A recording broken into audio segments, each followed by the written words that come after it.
আপনাদের স্বাগত জানাই আমি আমার কথা শুনবার জন্যে, রাজনৈতিক বিশ্লেষণ শুনবার জন্যে। বাংলাদেশের রাজনীতিতে এখন এক অন্যরকম সময় চলছে। একদিকে পুরনো ক্ষমতার কাঠামো ভেঙে পড়েছে, অন্যদিকে নতুন শক্তিগুলো নিজেদের জায়গা তৈরি করবার চেষ্টা করছে। কিন্তু এই নতুনত্বের ভেতরেও পুরনো কৌশল, পুরনো ভয়, পুরনো বিভাজন এবং পুরনো ক্ষমতা লিপ্সা বারবার ফিরে আসছে নতুন পোশাকে। রাজনীতির মাঠে এখন সবচেয়ে বড় লড়াই কেবল ক্ষমতার জন্য নয়, বরং তরুণদের মন, কল্পনা, ক্ষোভ এবং ভবিষ্যৎ দখলের জন্য। বাংলাদেশের ইতিহাসে তরুণরা সব সময় বড় পরিবর্তনের চালিকা শক্তি।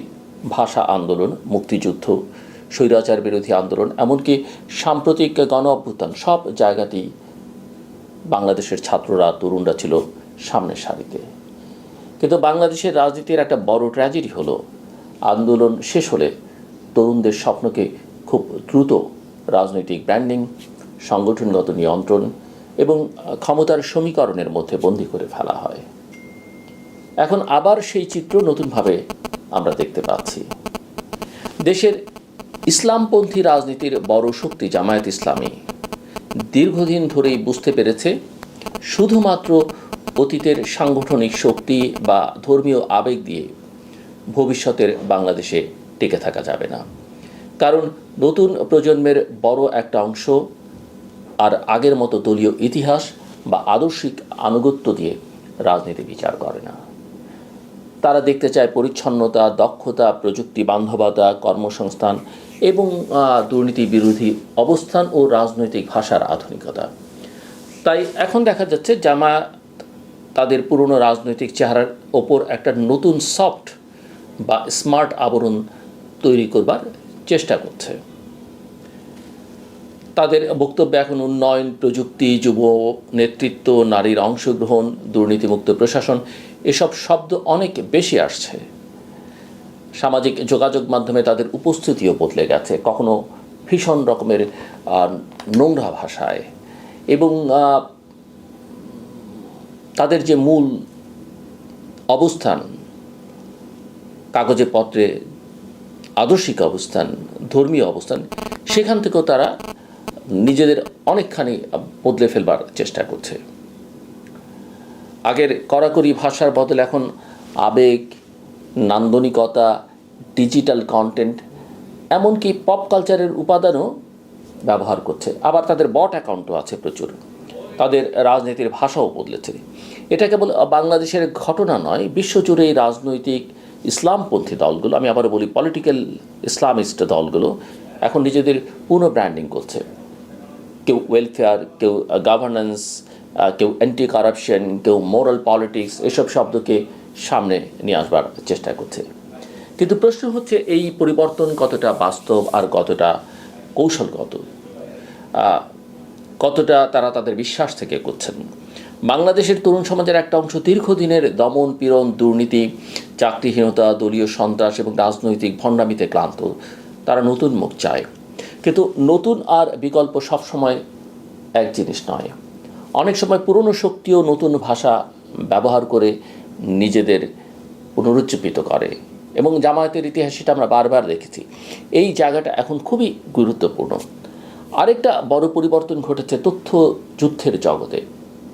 আগে রাজনৈতিক প্রচারণা মানে ছিল পোস্টার, মিছিল, টেলিভিশন বিতর্ক। এখন যুদ্ধ হচ্ছে মোবাইল স্ক্রিনে। গুজব, এআই নির্ভর ভিডিও, বিকৃত ছবি, ডিপফেক, ভয়ভিত্তিক প্রচারণা, এসব এখন রাজনীতির অংশ। বাংলাদেশে রাজনৈতিক অপতথ্যের মাত্রা যেভাবে বেড়েছে, তা কেবল নির্বাচন বা দলীয় প্রতিদ্বন্দ্বিতার প্রশ্ন নয়, এটা রাষ্ট্রের মানসিক স্থিতিশীলতার প্রশ্ন হয়ে দাঁড়িয়েছে। সাম্প্রতিক সময় দেখা গেছে একটা গুজব মুহূর্তের মধ্যে কয়েক লক্ষ মানুষের কাছে পৌঁছে যাচ্ছে। কেউ যাচাই করছে না, কিন্তু সবাই প্রতিক্রিয়া দিচ্ছে। ফলে বাস্তবতার চেয়ে আবেগ বেশি শক্তিশালী হয়ে উঠছে। সবচেয়ে ভয়ঙ্কর বিষয় হলো, এখন তথ্য নয়, বিশ্বাস রাজনীতি নিয়ন্ত্রণ করছে। কেউ যদি কোনো গুজব নিজের রাজনৈতিক বিশ্বাসের সঙ্গে মিলিয়ে নিতে পারে, তবে সে সেটাকে সত্য ধরে নিচ্ছে। এর ফলে সমাজে ভয়, ঘৃণা এবং বিভাজন বাড়ছে। সাইবার অপরাধও এখন আর শুধুমাত্র ব্যাংক অ্যাকাউন্ট হ্যাক বা ব্যক্তিগত প্রতারণার মধ্যে সীমাবদ্ধ নেই। রাজনৈতিক ম্যানিপুলেশন, চরিত্র হনন, নারীদের টার্গেট করা, ডিজিটাল ব্ল্যাকমেইল সব কিছু মিলিয়ে এটা এক নতুন অন্ধকার জগৎ তৈরি করছে। বাংলাদেশের রাজনীতির আরেকটা বড় সংকট হলো আমরা এখনও ডিজিটাল যুগের জন্যে মানসিকভাবে প্রস্তুত নেই। মানুষ মত প্রকাশের স্বাধীনতা চায়, কিন্তু একই সঙ্গে গুজবের শিকার হচ্ছে।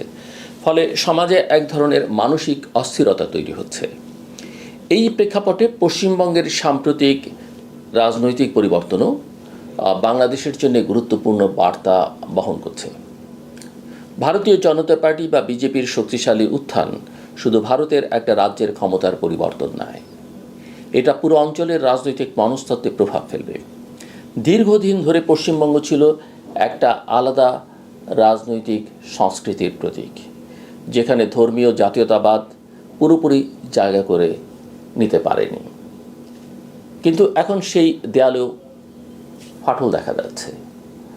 বাংলাদেশের জন্য এর প্রভাব বহু স্তরীয়। প্রথমত, তিস্তা চুক্তির প্রশ্ন হয়তো কেন্দ্র ও রাজ্যের দ্বন্দ্ব কিছুটা কমতে পারে। ডাবল ইঞ্জিন বাস্তবতায় দিল্লি ও কলকাতার সমন্বয় বাড়লে দীর্ঘদিনের অচলাবস্থা ভাঙার সম্ভাবনা তৈরি হতে পারে। কিন্তু একই সঙ্গে সীমান্ত রাজনীতিতে নিরাপত্তা, পরিচয় এবং ধর্মীয় মেরুকরণের ভাষা আরও তীব্র হতে পারে। বিশেষ করে সীমান্তবর্তী অঞ্চলে এর প্রভাব বাংলাদেশকেও স্পর্শ করবে। এবং আমরা জানি যে বাংলাদেশের সীমান্তবর্তী অঞ্চলগুলোতে শুধু এবার যেমন বিজেপির বা হিন্দুত্ববাদী একটা রাজনৈতিক শক্তির প্রভাব বাড়ল ওই পারে, এই পারেও কিন্তু ধর্মভিত্তিক যে রাজনীতি জামায়াত ইসলামী করছে তাদের প্রভাব কিন্তু বাড়ছে এবং বাড়াবার চেষ্টা তারা করছে। সো বাংলাদেশের অভ্যন্তরীণ রাজনীতিতেও ভারতের পরিবর্তনকে ব্যবহার করা হবে। কেউ এটাকে হিন্দুত্ববাদের উত্থান বলে ভয় দেখাবে, কেউ আবার শক্তিশালী জাতীয়তাবাদ হিসেবে তুলে ধরবে। কিন্তু বাস্তবতা হলো দক্ষিণ এশিয়ার রাজনীতি এখন আগের চেয়ে অনেক বেশি আবেগ নির্ভর, ডিজিটাল নির্ভর এবং পরিচয় ভিত্তিক হয়ে উঠছে। এখানে বাংলাদেশের জন্য সবচেয়ে বড় চ্যালেঞ্জ হলো আমরা কি একটা স্থিতিশীল, অন্তর্ভুক্তিমূলক, আত্মবিশ্বাসী রাষ্ট্র হিসেবে দাঁড়াতে পারবো, নাকি প্রতিটি আঞ্চলিক পরিবর্তনের সঙ্গে বা পরিবর্তনের সঙ্গে সঙ্গে আতঙ্ক, প্রতিক্রিয়া এবং বিভাজনের রাজনীতিতে ডুবে যাব। বাংলাদেশের সামনে এখন তিনটে বড় লড়াই। প্রথম লড়াইটি রাজনৈতিক। নির্বাচন যেটা হয়ে গেল, সামনে স্থানীয় সরকারের নির্বাচন আছে, সংস্কার, বিচার, রাষ্ট্রের পুনর্গঠন, এসব নিয়ে রাজনৈতিক ঐকমত্যের অভাব ভয়ঙ্কর আকার নিচ্ছে।